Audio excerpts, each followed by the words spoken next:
যে মনিবের আদেশে এখন আমরা সুস্থ কথা বলতে পারছি, যে মনিব ইহসান করেছেন তো আমরা চোখের পলক ফেলতে পারছি, যে মনিব ইহসান করেছেন বিদায় আজকে আমরা নড়াচড়া হাঁটাচলা করতে পারতেছি। দু চোখে যেদিকেই তাকাবো সেই মনিবের ইহসান, এমনকি এমন অসংখ্য অগণিত নেয়ামত রাজি ওই মালিক আমাদেরকে দিয়েছেন যেগুলো আমাদের বাহ্যিক চক্ষু দিয়ে দেখতে পারি না, দেখা সম্ভব না, কিন্তু তিনি আমাদেরকে দিয়েছেন। তো দেখা অদেখা চারিদিকের সমস্ত নেয়ামত যে মনিব আমাদের জন্য উজাড় করে দিয়েছেন, সেই মনিবকে খুশি করে কালিমাতুশ শুকর আদায় করে জবান খুলে পড়ি আলহামদুলিল্লাহ। সম্মানিত হাজিরিন, আমরা খুবই দামি একটা মুহূর্তে পা দিয়েছি। রজব গিয়েছে, শাবান মাস চলমান, শেষ প্রান্তের দিকে আমরা চলে আসছি। কিছুদিন পরেই জান্নাতকামীর মাস রমাদানের হাত ছোঁয়া এখনই আমরা পাচ্ছি। আর মাত্র 10 দিন পর থেকেই শুরু হবে জান্নাতি যাওয়ার মাস, নিজেকে তাকওয়াওয়ালা বানানোর মাস রমাদান মাস। আল্লাহর হাবিব সাল্লাল্লাহু আলাইহি ওয়াসাল্লাম এই শাবান মাসেরই শেষ দশকের এক জুমায় সাহাবায়ে ইকরামকে বলেছিলেন, সাহাবায়ে ইকরাম, খুব দামি এক মাস তোমাদের সামনে আসতেছে, যেই মাসের ফজিলত আর যেই মাসের মর্যাদা বলে শেষ করা যাবে না। আল্লাহর হাবিব সাল্লাল্লাহু আলাইহি ওয়াসাল্লাম হাদিসের মধ্যে জানান, সে মাসের ফজিলতটা এতই বেশি যে ওই মাসের একটা সুন্নাত অন্যান্য মাসের এক একটা ফরজের সমান। সুবহানাল্লাহ। তো এই দামি মাসকে আমরা বরণ করে সর্বপ্রথম আল্লাহ পাক রব্বুল আলামিনের কাছে দোয়া করে নেই যে আল্লাহ তাআলা যেন আমাদের হায়াতকে রমজান পর্যন্ত বৃদ্ধি করে দেন, বলেন আমিন। আল্লাহর হাবিব সাল্লাল্লাহু আলাইহি ওয়াসাল্লাম সেই শাবান মাস থেকে আমাদেরকে এই দোয়া করার জন্য উদ্গ্রীব করেছেন। আল্লাহর হাবিব খুব উদ্যমতার সাথে এই দোয়াগুলো করতেন। আল্লাহুম্মা বারিক লানা ফি রজব ওয়া শাবান ওয়া বাল্লিগনা রমাদান। রজব মাস চলে গিয়েছে, শাবান মাস এখন শেষের দিকে। বেশি বেশি দোয়া করতে হবে এবং নিজেদেরকে রমাদানুল কারীমের জন্য প্রস্তুত করতে হবে। সম্মানিত হাজিরিন,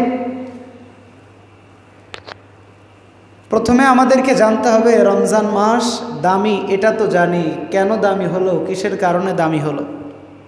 দু চার কথা বলে আমরা রমজানের মূল পয়েন্ট এখান থেকে আজকের আলোচনা থেকে শুরু করবো ইনশাআল্লাহ। যদি আমরা জিজ্ঞাসা করি রমজান মাস এত দামি, রমজান মাস এত মর্যাদাময়, আল্লাহর হাবিব বলেছেন সুন্নাত আদায় করলে অন্যান্য মাসের ফরজ আদায়ের সমান সওয়াব পাওয়া যায়। যেই মাসে চাইলেই মানুষ নিজেকে জান্নাতের রাস্তায় নিয়ে যেতে পারে, যেই মাসে চাইলেই মানুষ নিজেকে পরিবর্তন করে জাহান্নামী থেকে জান্নাতি বানাইতে পারে। তো এই মাসটা এত দামি কিভাবে হলো? কোরআনে কারীম যদি আমরা খুলি, কোরআনে কারীমের থেকে যদি আমরা জানতে চাই মাসটা কেন এত দামি, তো কোরআন সূরাতুল বাকারা 185 নম্বর আয়াতের মধ্যে আমাদেরকে জানায় দেয়, শোনো শোনো, রমাদানুল কারীম এমনিতেই দামি নয়, রমজানুল কারীম এমনিতেই মর্যাদাময় নয়, এর একটা রিজন আছে, কারণ আছে, যেই কারণে রমজানের এত দাম। বলি কি সেই কারণ? এবার আল্লাহ পাক রব্বুল আলামিন বর্ণনা করে বলেন, শাহরু রমাদানাল্লাযী উনজিলা ফীহিল কুরআন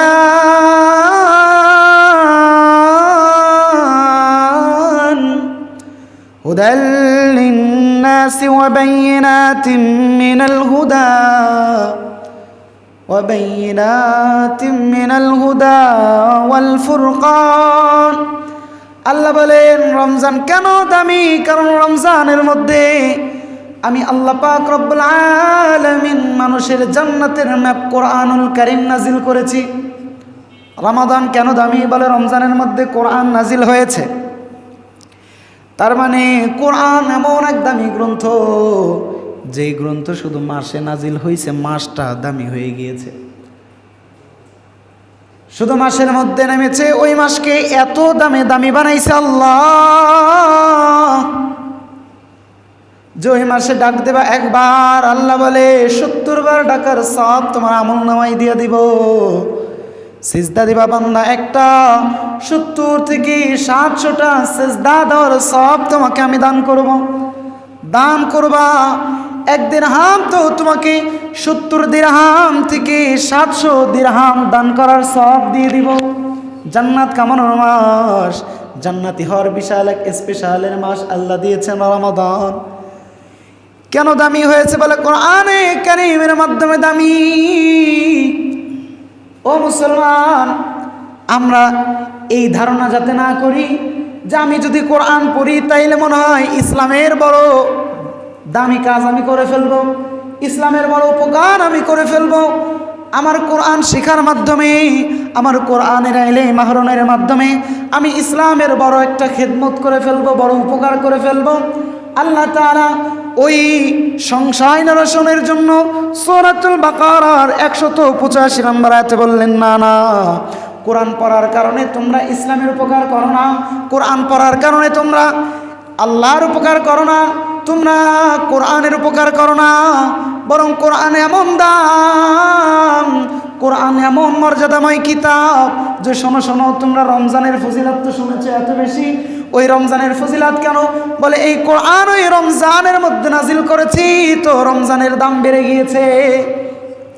এই ধারণার কোনো কারণ নাই যে মাদ্রাসায় দিয়ে দিলে হুজুরদের দল ভারী হয়ে যাবে, কোরআন শিখাইলে হাফেজদের দল তো ভারী হবে, যে কোনো একটা দলের দল তো ভারী হবে না। কোরআন কারো উপরে কারো ইহসান নেওয়ার জন্য আসে না। আল্লাহ কোরআনকে ইহসান নেওয়ার কিতাব বানায় নাই, কোরআনকে আল্লাহ ইহসান দেওয়ার কিতাব বানাইছে। শুধু তাই নয়,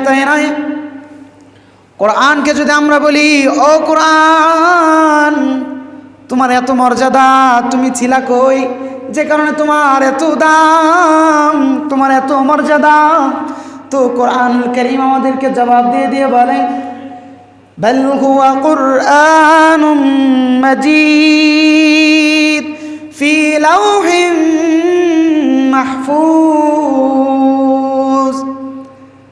শোনো শোনো, এটা যেমন তেমন কোনো কিতাব না, এটা হলো মর্যাদাময় সম্মানজনক কিতাব কোরআনুল মাজিদ। কোথায় ছিল তোমরা জানতে চেয়েছো, তো শোনো শোনো, ফি লাওহিম মাহফুজ, আমি লাওহে মাহফুজের মধ্যে সংরক্ষিত অবস্থায় ছিলাম। তো তুমি তো এখানে ছিলা, আসলা কিভাবে? কোরআনুল কারীমকে এই প্রশ্ন আমরা করলে কোরআন বলে তানজিলুম মির রাব্বিল আলামিন, আমি আসি নাই, আমি নিজে আসি নাই, কে পাঠাইছে বলে তানজিলুম মির রাব্বিল আলামিন, স্বয়ং রব্বুল আলামিন আল্লাহ আমাকে পাঠিয়েছে। সুবহানাল্লাহ। যদি এখানে একজন প্রেসিডেন্টের পক্ষ থেকে একজন আসে, ওর মুখে দাড়ি নাই, টুপি নাই, কিছু নাই, তাকাইলে বোঝা যায় টাটকা সুদখোর ঘুষখোর, তারপর আমরা বলবো যে সামনে আসে। কেন? প্রেসিডেন্ট পাঠাইছেন। কোরআন বলে কোরআন পড়ে আমাকে দামি করতে পারবে না, কারণ আমি আগের থেকেই দামি, কারণ আমারে পাঠাইছে স্বয়ং রব্বুল আলামিন নিজে। সুবহানাল্লাহ। বলে রব্বুল আলামিন যে পাঠিয়েছেন, তোমার আগের পরিচয়টা কি, তুমি কি, রব তোমাকে চিনলো কিভাবে? তো কোরআন বলে হাযা কালামুল্লাহ, আল্লাহ আমারে কেমনে চিনে? তোমরা এই প্রশ্ন করছো, শুনে নাও, আমি কোরআন দুনিয়ার সামান্য কোনো জিনিস না, স্বয়ং রব্বুল আলামিনের কথা। আমি কোরআন আমার রব বলেছেন, আমি সেই জিনিস। সুবহানাল্লাহ বিহামদিহি। তো কোরআন পড়ে ইসলামের উপরে ইহসান করা হয় না, হয়নি? কোরআন পড়ে কোরআনের উপরে ইহসান করা যায় না, কোরআন পড়ে মসজিদের উপরে ইহসান করা যায় না, কোরআন শিখায়া মাদ্রাসার উপরে ইহসান করা যায় না, বরং কোরআন শিখলে কোরআন আমার উপরে ইহসান করে, আর কোরআনের ইহসান সেই পায় যে কোরআন পড়তে পারে। সুবহানাল্লাহ বিহামদিহি। আল্লাহু আকবার। কোরআন এমন এক দামি কিতাব, কোরআনের অনেক বৈশিষ্ট্য রয়েছে, আনপ্যারালাল কোয়ালিফিকেশন। তাহলে কোরআন, এই পবিত্র কোরআনুল কারীমের মধ্যে অনন্য অনেক বৈশিষ্ট্য রয়েছে, যেই কিতাবের ধারের কাছেও কোনো কিতাব নাই। পৃথিবীর মধ্যে কত কোরআন, কত কিতাবাদি রয়েছে, কত কিতাবের রচয়িতা রয়েছে, কত লেখক রয়েছে, আজ পর্যন্ত হিম্মত করে সাহস করে কোনো বইয়ের লেখক রচয়িতা বলতে পারে নাই আমি এমন একটা বই তোমাদেরকে দিলাম যে এই বই পড়লে সরাসরি জান্নাতে চলে যাওয়া। লিখছে কেউ? কিন্তু কোরআনের রচয়িতা মুনীব আল্লাহ পাক রব্বুল আলামিন। এই কালামুল্লাহ যখন মানুষ খুলবে তো সর্বপ্রথম পৃষ্ঠা সূরাতুল বাকারার মধ্যে জানায় দেয়, শোনো শোনো বান্দা, জমিনের মধ্যে নিজের জীবনকে সফল করার জন্য কত জনের কথা তোমরা শোনো। এ জানে যে এইটা বড় বাটপার, কিন্তু কথা মধুর মধুর কয়, কথা শোনে, মধুর কথা বলে শোনে কেন? বলে ভাল লাগে দেখি এখান থেকে নিজের জীবন সাজানো যায় কিনা। আল্লাহ বলে বান্দা শোনো শোনো, জীবন সাজানোর জন্য আমি তোমাদেরকে নসিহত করছি, আমি তোমাদেরকে সাজেশন দিচ্ছি। কোথায় পাবো? বলে কোরআনে পাবো। সাজেশন যখন আমরা খুলি তো আল্লাহ পাক রব্বুল আলামিন জানায়, যালিকাল কিতাব লা রাইবা ফি, এমন এক কিতাব তোমাদেরকে জান্নাতে যাওয়ার জন্য দিলাম, যেই কিতাবের মধ্যে ভুল হওয়া তো দূরের কথা, কিঞ্চিত পরিমাণে সন্দেহ নাই। সুবহানাল্লাহ, কিঞ্চিত পরিমাণে সন্দেহ নাই। এবার আল্লাহ তাআলা বলেন, ফামান তাবিআ হুদায়া ফালা খাউফুন আলাইহিম ওয়ালা হুম ইয়াহজানুন। আল্লাহ তাআলা বলে এই কোরআনুল কারীম এটা হলো হেদায়েত। হেদায়েত, এই কোরআন যে মানবে, কোরআন তাকে হেদায়েতের রাস্তায় নিয়ে যাবে। কোথায় নিয়ে যাবে? কোরআনুল কারীম নিজে বলেন, লিতুখরিজান নাসা মিনাজ-জুলুমাতি ইলান-নূর। কোরআন যে মানবা, আমি কোরআন তাকে জাহান্নামের অন্ধকারের রাস্তা থেকে জান্নাতের আলোর রাস্তায় নিয়ে যাব। কোরআন যে মানবা, কোরআন বলে আমি তোমাকে নিয়ে যাব কোথায়? বলে মিনাজ-জুলুমাতি ইলান-নূর। তোমার জীবনে যদি সুদ থাকে, তুমি তোমার জীবনে আমাকে আনো, আমি তোমাকে সুদ থেকে আলাদা করে দিব। তোমার জীবনে যদি বেপরদা থাকে, ও মা তুমি আমাকে তোমার মধ্যে রাখো, আমি তোমাকে পর্দার মধ্যে এনে দিব। তোমার জীবনে যদি নাফরমানি থাকে, তুমি তোমার মধ্যে, আমি কোরআনকে আঁকড়ে ধরো, আমি তোমাকে নাফরমানি থেকে বিরত রাখবো। তোমার মধ্যে যদি বদ্দিন থাকে তো তুমি কোরআনকে, আমি কোরআনকে বুকের মধ্যে ধারণ করো, আরে আমি তোমাকে সমস্ত প্রকার জাহান্নামের অন্ধকারাচ্ছন্ন রাস্তা থেকে মুক্ত করে তোমাকে আমি আল্লাহর জান্নাতের রাস্তায় নিয়ে যাব। সুবহানাল্লাহ, এটা হলো সেই কিতাব, এটা হলো সেই কোরআন। এই কোরআনের কাছে যুগে যুগে যে মানুষটা আসছে, শুধু দামি হয় নাই, শুধু দামি হয় নাই, আরে ভুল ধরার জন্য যে আসছে তাকেও আল্লাহ এমন দামি দামি বানাইছেন, দুনিয়ার কোনো ব্যক্তি তার ধারের কাছে আসতে পারবে না। দুনিয়ার কেউ তার ধারের কাছে আসতে পারবে না। ভারতের একজন হিন্দু ছিল পত্তলিক, নাম ছিল ডাক্তার শিবশক্তি ভগবান। 50 কোটি হিন্দুদের ভগবান ছিল সে। 50 কোটি হিন্দু তাকে ভক্তি করে শ্রদ্ধা করে ভগবান মানত। 50 কোটি। ওনার একটা লেখা বই আছে, আমার কাছে ছিল, কলকি অবতার আর মোহাম্মদ সাহাব, কলকি অবতার এবং মোহাম্মদ সাহেব। ওনার স্বপ্নের ভিতরে আল্লাহর হাবিব সাল্লাল্লাহু আলাইহি ওয়াসাল্লাম এসে বারবার স্বপ্নে দেখা দিয়েছে, শিবশক্তি মহারাজ তুমি একটু কোরআন পড়ো। এভাবে প্রথমে বুঝে নাই, এই স্বপ্নে কত কিছুই তো দেখি, এভাবেই উড়াইয়া দিয়েছে কে? 50 কোটি হিন্দু যাকে ভগবান মানত সে।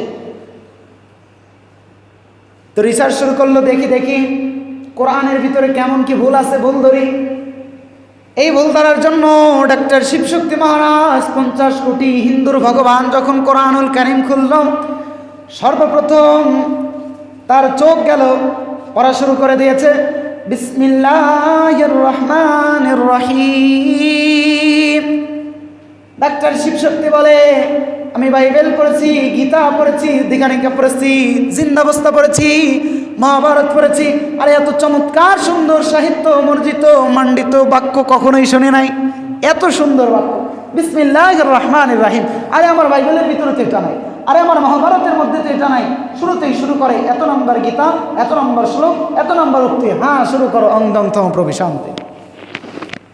কিন্তু এই কিতাব শুরু করার আগে বলা হচ্ছে, বলো বলো তুমি শুরু করতেছো ওই মহান রহমান করুণাময় আল্লাহর নামে, যিনি পরম করুণাময় দয়ালু।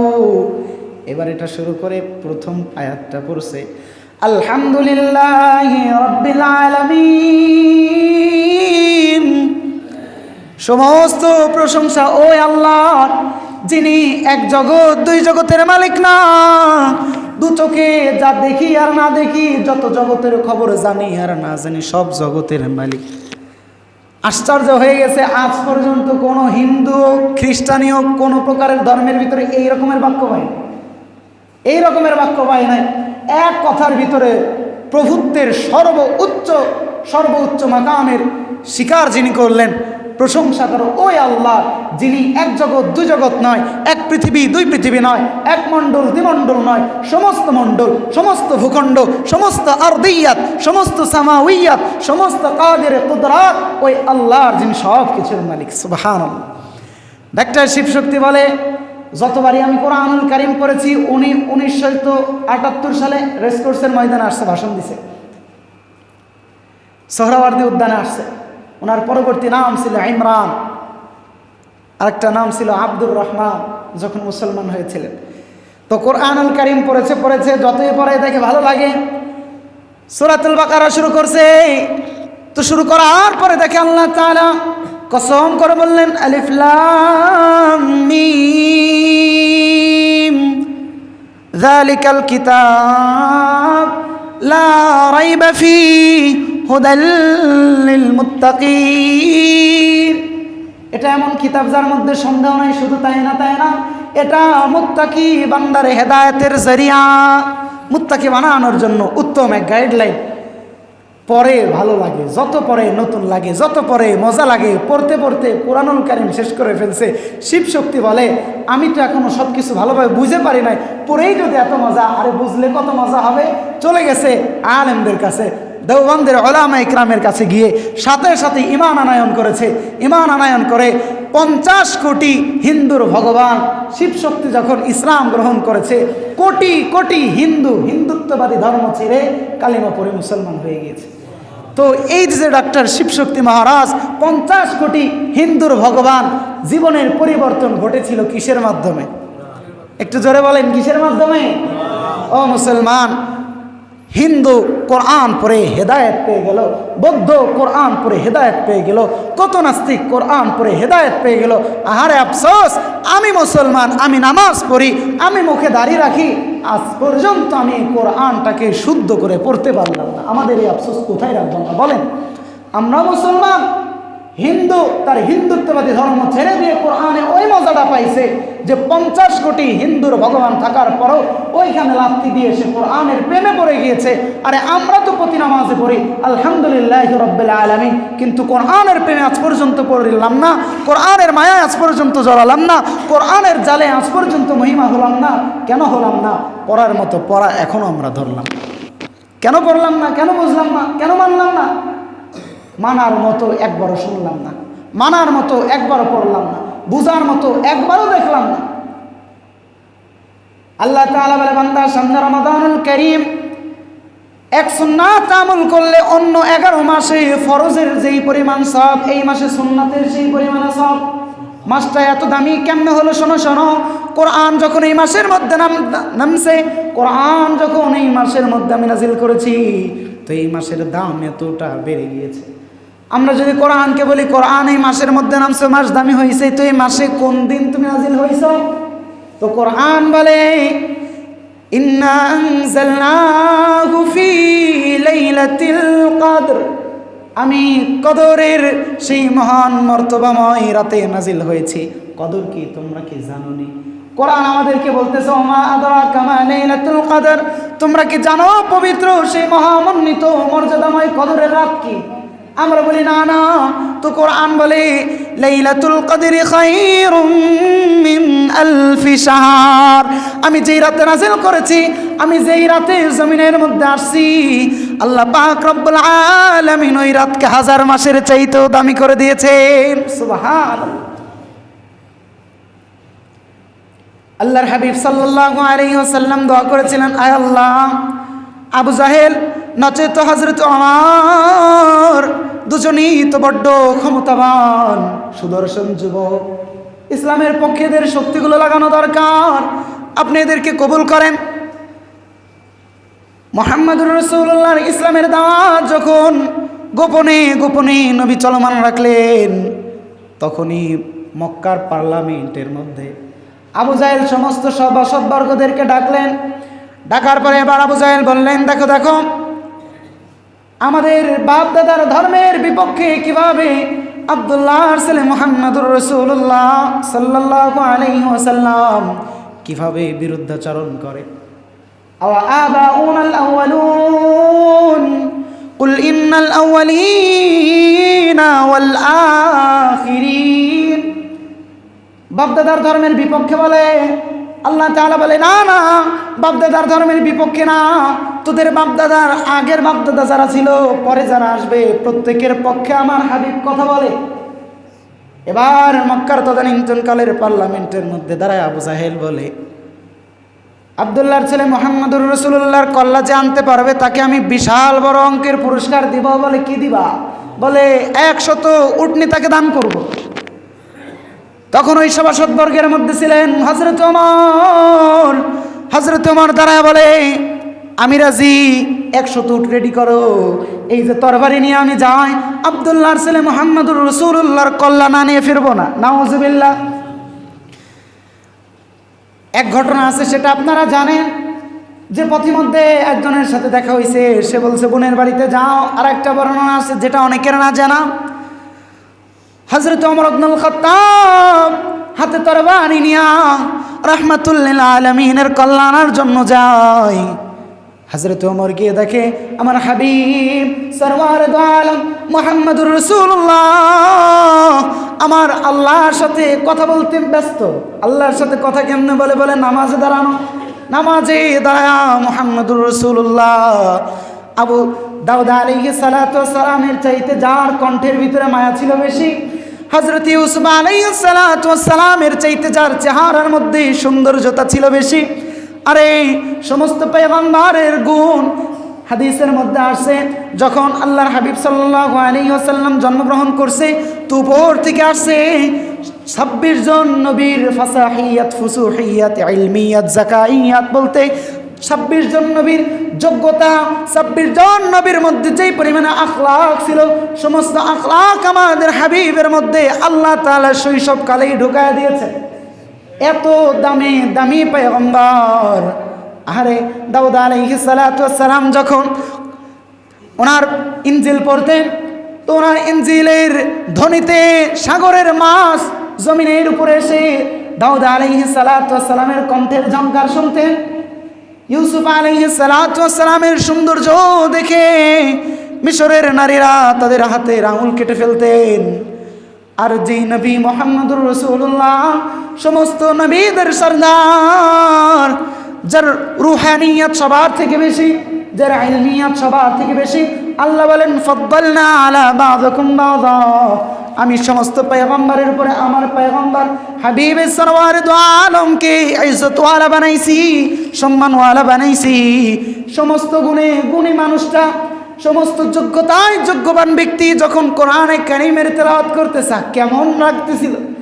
হযরত ওমর বলে, যার কল্যাণতে গেছি তার কণ্ঠের প্রেমে হযরত ওমর আমি প্রথম পড়ে গিয়েছি। আমি বিভোর দৃষ্টিতে তাকিয়ে রয়েছি, এত সুন্দর চেহারা, এত সুন্দর কণ্ঠের মানুষটার গায়ে আমি কিভাবে তরবারি ধরব। এবার হযরত ওমর মনে মনে কথা বলা শুরু করে দিয়েছেন।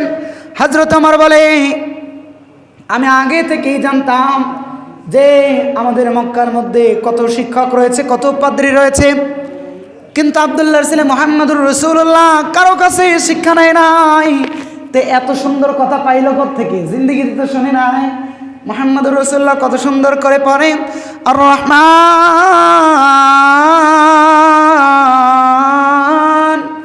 আল্লামাল কুরআন খলাকাল ইনসান। এ তো যত শুনি ততই শুনতে মনে চায়, কিন্তু এগুলো শিখলো কোত্থেকে? আমার মনে হয় যে হযরত মুহাম্মদুর রাসূলুল্লাহ মনে হয় জিনেদের থেকে এই কথাগুলো শিখছে। হযরত ওমর মনে মনে বলতেছেন, আল্লাহর হাবিব সাল্লাল্লাহু আলাইহি ওয়াসাল্লাম তখনই নামাজের মধ্যে তেলাওয়াত করলেন, ওমা হুয়া বিকাউলি শাইতানির রাজিম। এটা কোনো বিতাড়িত শয়তানের পক্ষ থেকে আসে নাই, এটা কোনো জিনের শেখানো কোনো পড়া না, এটা জিনের শেখানো কোনো কিছু না। এবার হযরত ওমর বলেন, এত সুন্দর মিলায় যখন পড়ে আমি ভাবছি গোপনে গোপনে মুহাম্মদুর রাসূলুল্লাহ মনে হয় কবি হয়ে গিয়েছেন। এবার মুহাম্মদুর রাসূলুল্লাহ নামাজের মধ্যে থেকেই জবাব দিয়ে বললেন, ওমা হুয়া বিকাউলি শাইরিন কালিলাম মা তাযাক্কারুন। তখনই মুহাম্মদুর রাসূলুল্লাহ নামাজের মধ্যে আমার কথার জবাব দিয়ে বললেন, এটা কোনো কিতাব, এটা কোনো কবির কবিতা না, এটা কোনো শায়েরের শের না, তোমরা অধিক কম সংখ্যক ব্যক্তি এটা বুঝো। হযরত ওমর বলে, আমি বলি মনে মনে নামাজের ভিতর থাইকা মুহাম্মদুর রাসূলুল্লাহ উত্তর দেয় কিভাবে? সে কি গণক হয়ে গেছে যে আমার মনের কথা বুঝে? আমি বলি মনে মনে সে উত্তর দিয়ে দেয়। আমি বললাম এটা জিনে শিখাইছে? বলে না না, এটা জিনের কোনো বিতাড়িত ব্যক্তির কোনো কথা নয়। আমি বললাম এটা কি কবি হয়ে গেছে? বলে না, এটা কবির কোনো কবিতা নয়। তাহলে কি সে কি জ্যোতিষী হয়ে গেছে? সে আমার মনের কথা বুঝতেছে। ওই মুহূর্তে আল্লাহর হাবিব সরকারে দো আলম নবী মুহাম্মদুর রাসূলুল্লাহ নামাজের মধ্যে তিলাওয়াত করলেন, ওমা হুয়া বিকাউলি কাহিনিন কালিলাম মা তুমিনুন। শোনো শোনো, এটা কোনো গণকের জ্যোতিষীর কথা নয়, তোমরা কম সংখ্যক ব্যক্তি ঈমান আনয়ন করো। হযরত ওমর বলে, এই কথা যখন আমি শুনলাম আমার মনে হলো আমার পায়ের নিচ থেকে মাটি সরে গেল। আমি বলি মনে মনে মুহাম্মদুর রাসূলুল্লাহ সেগুলোই জবাব দিয়ে দিয়ে বলে। হযরত ওমর বলে, আমার কাছে বিশাল এক প্রশ্নবোধক চিহ্ন আসলো যে তাহলে এটা কি? এটা যদি জিনের শেখানো কথা না হয়, এটা যদি কবির কোনো কবিতা না হয়, সে যদি জ্যোতিষী না হয়, তাহলে এটা কি? এই বিরাট বড় প্রশ্ন নিয়ে আমি দাঁড়িয়ে মুখর দৃষ্টিতে শুনতে থাকলাম। ওই মুহূর্তে আল্লাহর হাবিব সাল্লাল্লাহু আলাইহি ওয়াসাল্লাম নামাজের মধ্যে তিলাওয়াত করলেন, তানজিলুম মির রাব্বিল আলামিন। শোনো শোনো, এটা জ্যোতিষীর কোনো জ্যোতিষীবিদ্যা নয়, কবির কোনো কবিতা নয়, এটা হলো আসমান জমিনের মালিক স্বয়ং রব্বুল আলামিনের কিতাব। সুবহানাল্লাহ। হযরত ওমর বলে, আমি যখন এই কথা শুনলাম আমার হাত থেকে তাকায় দেখি তরবারি কখন পড়ে গেছে আমি টের পাই নাই। আমি অপেক্ষায় রইলাম কখন আল্লাহর হাবিব নামাজ শেষ করবেন, আর আমি আল্লাহর হাবিবের কাছে গিয়ে নিজের ভুল স্বীকার করে ইমানের রঙে নিজেকে রাঙাবো। হযরত ওমর আল্লাহর হাবিবের নামাজ শেষ হওয়ার সাথে সাথেই দৌড় দিয়ে গেলেন আল্লাহর হাবিবের কাছে, নিজের ভুল স্বীকার করলেন। ইয়া রাসূলুল্লাহ, আপনার এই পড়া কিতাব আজকে আমার চোখ খুলে দিয়েছে।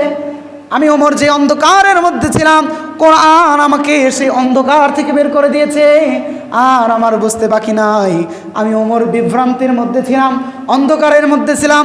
ইয়া রাসূলুল্লাহ, আর দেরি করতে চাই না, আমার দ্রুত কালিমা পড়ায় মুসলমান বানায় দেন। সুবহানাল্লাহ। হযরত ওমর কোরআনের কয়েকটা অংশ যখন শুনেছে, হযরত ওমর কেমন দামি হয়েছে। আল্লাহ বলেন, রাদিয়াল্লাহু আনহুম ওয়া রাদু আন। ওমর, তোমার উপরে আমি খুশি। আল্লাহর রাসূলকে দেখাই দিয়েছেন, এটা হলো হযরত ওমরের বানানো জান্নাত। আল্লাহর হাবিব দেখে আসছে। আল্লাহর হাবিব বলেন, হযরত ওমর, তুমি কি জানো না আমি জান্নাতে গিয়ে দেখি বিশাল বড় একটা প্রাসাদ, কত সুন্দর তার জানালা, কত সুন্দর তার দরওয়াজা। আমি নবীর অনেক মনে চাইছিল আমি একটু যাই দেখি, কিন্তু আমি দেখি ওই জান্নাতের গেটের মধ্যে লেখা বাইতু হযরত ওমর মিন আসহাবি মুহাম্মদুর রাসূলুল্লাহ। আরে এই জান্নাত হলো ওই সাহাবী মুহাম্মদুর রাসূলুল্লাহ যার নাম হলো হযরত ওমর। আল্লাহর হাবিব বলে, ওমর তোমার আত্মসম্মানে যদি একটু লাগে, তোমার গায়রতে যদি একটু লাগে, এই জন্য আমি এত চাওয়ার পরও আমি ঢুকি নাই যে তোমার অনুমতি ছাড়া ঢুকবো। হযরত ওমর কান্না করে দিছে, হাবিব আপনি আমি কি আপনার কাছেও আমার আত্মসম্মান দেখাবো? ও মুসলমান, আমি যেটা বলতে চেয়েছিলাম, হযরত ওমর পরিবর্তন হয়েছে কিসের মাধ্যমে বলেন না? কোন কিতাবের মাধ্যমে? আল্লাহ বলেন রমজান আসতেছে, রমজান দামি, রমজান তাকওয়া বানায়, রমজান গুনাহ পোড়ায় দেয়। রমজান আমরা জানি রা মিম দাদ আলিফ নুন, এটা হলো রমজান। কিন্তু রমজান আসছে রমাজা ইয়ামরুজু, রমজান রা মিম জা, রমাজা। রমাজা অর্থ জ্বালায় দেওয়া, ইহতারাকাত পুড়িয়ে দেওয়া, ছাই করে দেওয়া। তো রমজানকে রমজান কেন নামকরণ করা হয়েছে? বলে রমজানের রোজাও মানুষের জিন্দেগির গুনাহগুলো পুরায় ছাই করে দেয়। রমজান দামি কেন? দামি কোরআনের কারণে রমজান দামি হয়েছে। লাইলাতুল কদর দামি কেন? দামি কোরআনের কারণে হয়েছে। ও মুসলমান, নিজেদেরকে দামি করতে চাইলে শুধু রমজানের রোজা আর রমজানের তারাবিতে না, রমজানের নামাজ যে কোরআনের মাধ্যমে শুদ্ধ করতে হয়, ওই কোরআনের পিছনে মেহনত করতে হবে। কোরআনের পিছনে মেহনত করতে হবে। কোরআন যদি 100 মানুষের জীবন নাশকারী খুনিকে জান্নাতের মেহমান বানাইতে পারে, ও মুসলমান হতাশ হয়েন না, আফসোস করার দরকার নাই। আল্লাহ বলেছেন ওয়ালা তাহিনু ওয়ালা তাহজানু ওয়া আবশিরু বিল জান্নাহ। বান্দা তুমি গুনাহ করেছো, তুমি অপরাধ করেছো, তুমি নাফরমানি করেছো, আমি কোরআন দিয়েছি। ফামান তাবিয়া হুদায়া, যে কোরআনের কাছে আসবে কোরআন তাকে এমন হেদায়েত দিবে, ফালা খাউফুন আলাইহিম ওয়ালা হুম ইয়াহজানুন, যে ওই হেদায়েতের কারণে বান্দা ভীত হবে না, বান্দা চিন্তিতও হবে না, কারণ বান্দাকে এই কোরআন সরাসরি আমার জান্নাতে নিয়ে যাবে। হ্যাঁ, হাদিস এইভাবেই আসছে, আল কোরআন শাফিউম মুশাফফা, কোরআন এমন সুপারিশকারী যার সুপারিশ আল্লাহ কবুল করবেন। মান জাআলাল কোরআন আমামাহু কাদাহু ইলাল জান্নাহ, কোরআনকে যে সামনে রাখবে কোরআন তাকে সরাসরি জান্নাতে নিয়ে যাবে। এই জন্য আসেন 11টা মাস আমরা কি করেছি না করেছি আল্লাহর কাছে তওবা করি, আল্লাহর কাছে ক্ষমা চাই। ভুল করেছি স্বীকার করি, ভুল করেছি আল্লাহর কাছে নাদামাতের অনুশোচনার অশ্রু ফেলি। ইনশাআল্লাহ এই কোরআনের কাছে আমরা যদি আসি, কোরআন আমাকে হযরত ওমরের ওই আলো দেখাবে যে আলো দিয়ে হযরত ওমর দুনিয়ার মানুষ না, আসমানের মানুষ না, আরে 7 জমিন ছেড়ে 7 আসমান ছেড়ে আরশ ছেড়ে আরশের মালিক আল্লাহকে পেয়েছেন। আমরাও যদি কোরআন মানি, ও মুসলমান, শুধু দুনিয়ার মানুষের ভালোবাসা না, শুধু আসমানের ফেরেশতার ভালোবাসা না, শুধু প্রথম আসমানের ফেরেশতার ভালোবাসা না, শুধু দ্বিতীয় আসমানের ফেরেশতার ভালোবাসা না, তৃতীয় চতুর্থ পঞ্চম আর ষষ্ঠ আসমানের ফেরেশতাদের ভালোবাসা না, ষষ্ঠ আসমানের উপরে, সপ্তম আসমানের উপরে, সিদরাতুল মুনতাহার উপরে, আরশের কুরসির উপরে যে রহমান বসে রয়েছেন, কোরআন যদি আমরা মানি, ওই রহমান আমাদের সাথে বন্ধুত্ব করার জন্য নিজে ফ্রেন্ড রিকোয়েস্ট পাঠান। আসেন, দামি করতে চাইলে কোরআন মানা ছাড়া অন্য কোনো রাস্তা নাই। কোরআন আমাদের উপরে ইহসান করে, কোরআনের উপরে ইহসান করার কোনো লাইন, কোনো রাস্তা, কোনো দরওয়াজা কোরআন বলে আল্লাহ খোলা রাখে নাই। তোমরা করবা কিভাবে? তুমি কোরআন পড়ে মাদ্রাসার উপরে ইহসান, তুমি কোরআন পড়লে হুজুরের উপরে ইহসান করবা, তুমি হাফেজ হলে মাদ্রাসার উপরে ইহসান করবা, তুমি কোরআন পড়ে সুন্দরভাবে স্পষ্টভাবে কোরআন পড়ে নামাজ পড়লে আল্লাহর উপরে ইহসান করবা। বলে না, তুমি কোরআন শিখলে তোমার উপরে তুমি ইহসান করবা। আসেন নিজেদের উপরে ইহসান করি। রমাদানুল কারীম আসছে। রমাদান সর্বপ্রথম শব্দের উপরে বলেছি যে রমজান, রমাজা ইয়ামরুজু অর্থ জ্বালায় পোড়ায় সার করে দেওয়া। রমজান, যেই বান্দা রমজানের রোজা রাখে আল্লাহ তার জীবনের গুনাহগুলো ধুয়ে মুছে পুরায় সাফ করে দেয়, বান্দাকে মুত্তাকি বানায় দেয়। ও মুসলমান, রমজান ইসলামের পঞ্চম এক স্থপতির মধ্যে এক স্তম্ভ। পঞ্চম স্তম্ভ আছে, ইসলামের 5টা খুঁটি আছে। এই 5 খুঁটির উপরে দাঁড়িয়ে আছে ইসলাম। তার ভিতরে অন্যতম স্পেশাল এক বিধান হলো রমজানের রোজা। নামাজ ফরজ, আল্লাহ বলে নামাজের চাইতে রোজা আমার কাছে বেশি স্পেশাল। জাকাত স্পেশাল, আল্লাহ বলে রোজা জাকাতের চাইতে আমার কাছে বেশি স্পেশাল। আমাদের কাছে সবগুলোর বিধান সমান, আল্লাহ বলে আমার কাছে রোজার বিধান সবগুলোর থেকে বেশি স্পেশাল। কারণ কি? এইটা বলে শেষ করে দেব। কারণ কি? সমস্ত আমল ফজিলাত পাইতে চাইলে, সব পাইতে চাইলে করা লাগে। নামাজ করা লাগে, রোজা যাকাত দেওয়া লাগে, হজ দেওয়া লাগে, সাদাকা দান করা লাগে। রোজা এমন জিনিস যে এইটা ভিন্ন, এইটা রাখলে দুইটা জিনিস থেকে বিরত থাকতে হয়। অন্যান্য বিধানে অন্যান্য কাজ করতে হয়। নামাজ পড়তে হলে আপনাকে রুকু দিতে হবে, সেজদা দিতে হবে, আর রোজা রাখতে হলে আপনাকে দুই জিনিস থেকে বিরত থাকতে হবে। এটাই রোজার স্পেশাল কারণ একটা। আল্লাহ তাআলা 84 জায়গায় 82 জায়গায় নামাজের কথা বলেছেন, কিন্তু বেসিক্যালি ডিটেলস শুধু বেসিক যে নলেজগুলো এগুলো দিয়েছেন। তোমরা নামাজ পড়ো, নামাজ তোমাকে অন্ধকার থেকে জান্নাতের দিকে আনবে। আল্লাহর হাবিব এইভাবে বলেছেন, মানে ডিটেলস বলেন নাই যে নামাজ পড়ো, ফজরে 2 রাকাত কোরআনে নাই, জোহরে 4 রাকাত কোরআনে কারিমের মধ্যে নাই। তোমরা যাকাত দাও, হ্যাঁ মালের এই কিয়াদ অংশ দাও, 40 ভাগের 1 ভাগ দাও। তোমরা কোরবানি করো, কোরবানির ক্ষেত্রে এই পরিমাণে সম্পদ থাকলে দাও। তোমরা দান সাদাকা করো, এই পরিমাণে থাকলে দাও। তোমরা হজ করো, এই পরিমাণে থাকলে দাও। এভাবে ডিটেলস কোরআনে আলোচনা আসে না। শুধুমাত্র বেসিক্যালি একটা মাত্র বিধান, যেই ব্যাপারে আল্লাহ তাআলা শুরু থেকে শেষ পর্যন্ত ভেঙে ভেঙে বর্ণনা করেছেন, সেটার নাম হলো রোজা। আল্লাহ আমি রোজা কখন রাখবো? আল্লাহ তাআলা বলেন, ইয়া আইয়ুহাল্লাযীনা আমানু কুতিবা আলাইকুমুস সিয়াম, তোমাদের উপরে রোজা আমি ফরজ করেছি। শুধু তোমাদের উপরে না, আল্লাহ বান্দানো শুরু করছে এখন থেকে, কামা কুতিবা আলাল্লাযীনা মিন ক্বাবলিকুম, তোমাদের আগে যারা আসছিল তাদের উপর করছে। নামাজের ক্ষেত্রে এই কথাটা একবারও কয় নাই যে তোমাদের আগে যারা আসছে তাদের উপরে এমনি। রোজার ব্যাপারে সর্বপ্রথম আল্লাহ এটা বললেন। এবার আমরা যদি বলি, ওগো আল্লাহ কবে রাখবো? নামাজ তো সারা বছর পড়তে হবে, তো রোজাও কেমনে রাখবো? আল্লাহ বলেন, আনা আইয়ামাম মাদুদাত, কিছু নির্দিষ্ট দিন আছে, এই দিনে রোজা রাখতে হবে। সুবহানাল্লাহ, স্পষ্ট করা শুরু করেছে, ডিটেলস আলোচনা। ওগো আল্লাহ, আমরা যদি অসুস্থ থাকি, আমরা যদি বিমানে থাকি, আমরা যদি সফররত অবস্থায় থাকি, তো আমাদের ক্ষেত্রে বিধানকে আল্লাহ বলেন, শাহরু রমাদান আল্লাযী উনজিলা ফীহিল কুরআন হুদাল লিন-নাসি ওয়া বাইয়িনাতিন মিনাল হুদা ফামান কানা মিনকুমুশ শাহরা ফালইয়াসুম ওয়া মান কানা মারিদান, তোমাদের মধ্যে যারা অসুস্থ থাকে যদি রোজা না রাখতে পারো তো তোমরা এই সময় অফ যাও, পরবর্তীতে যখন আসবে তো একটার বিনিময়ে রেখে দিবা। আর যদি ইচ্ছা করে ভাঙবো তো একটার বিনিময়ে সেটা রাখতে হবে। যদি তুমি ওইটাও রাখতে নারাজ তো বান্দা ফাফিদিয়াতু তুআমু মিসকিন, তাহলে এটার ফিদিয়া দিতে হবে, এতিম মিসকিনকে খাওয়ায়। সুবহানাল্লাহ, মানে রোজার বিধানটা আল্লাহ তাআলা ডিটেলস আলোচনা করছেন। ওগো আল্লাহ, রোজা রাখবো কোন সময়?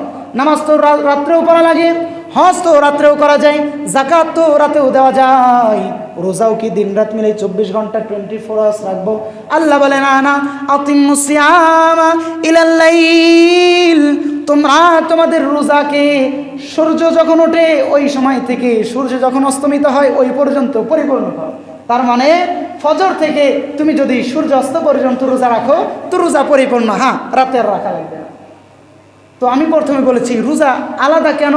2 জিনিস ছাড়তে হয়। 1 নাম্বার, স্বামী স্ত্রীর যে আলটিমেট যে মুহূর্ত, স্বামী স্ত্রীর যে ফিজিক্যাল যে রিলেশন, এটার থেকে বিরত থাকতে হবে, রোজার একমাত্র বিধান। 2 নাম্বার, খানা দানা পানাহার থেকে বিরত থাকতে হবে। এবং রোজার বিধানের ক্ষেত্রে আল্লাহ তাআলা বলে নাই, আল্লাহর হাবিব সাল্লাল্লাহু আলাইহি ওয়াসাল্লাম বলেন, আল্লাহ তাআলা বলেছেন, আস-সাওমু লি ওয়া আনা আজজা বিহি আও উজজা বিহি। 2 রাওয়ায়াত। আল্লাহ তাআলা বলেন হাদিসে কুদসি, আল্লাহ বলেন আস-সাওমু লি, রোজা আমার জন্য, ওয়া আনা আজজা বিহি, আর আমি আল্লাহ নিজে নিজের হাতে এই পুরস্কার আমার বান্দাকে দিব। আরেক বর্ণনা আসছে ওয়া আনা উজজা বিহি, আমি আল্লাহ নিজেই এই রোজার প্রতিদান। বান্দা রোজা রাখে আমার জন্য, আমি আল্লাহ আমার বান্দার জন্য। সুবহানাল্লাহ। অফিসের বস উনি বেতন দেয় কার মাধ্যমে? বলে ম্যানেজারের মাধ্যমে। এখন বস যদি দাঁড়ায় বলে, মালিক যদি দাঁড়ায় বলে আজকের কাজ করো, আজকের প্রতিদান ম্যানেজার দেবে না আমি নিজে দিব, তখন কর্মচারীদের মুখে হাসি ফোটে। কেন? কারণ ম্যানেজার দেয় ম্যানেজারের মতো, কিন্তু মালিক যখন বলেছে আমি দিব, তো মালিক ম্যানেজারের মতো দিবে না, মালিক মালিকের মতো করে দিবে। আল্লাহ বলে, বান্দা রোজা রাখো আমার জন্য, তো আমি অন্যদেরকে দিয়ে পুরস্কার দিব না, ফেরেশতাদেরকে দিয়ে পুরস্কার দিব না। কে দিবে?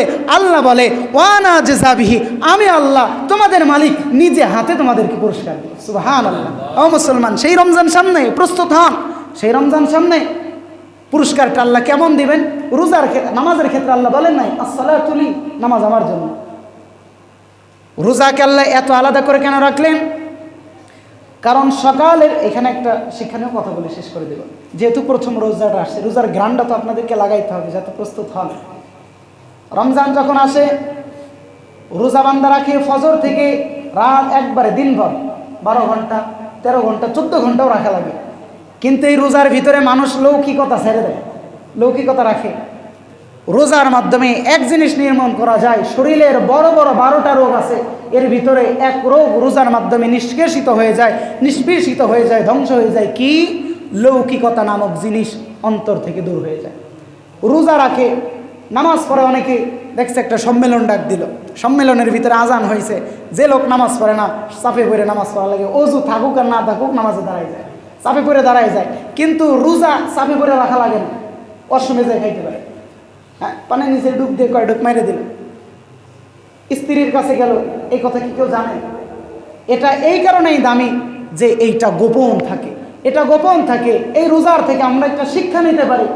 আরে আমাদের যেই ভাই 14টা ঘন্টা অন্য সবাইকে না দেখানোর জন্য, শুধুমাত্র আল্লাহকে দেখানোর জন্য রোজা রাখে, ওই বান্দায় নামাজে এসে মানুষকে দেখায়।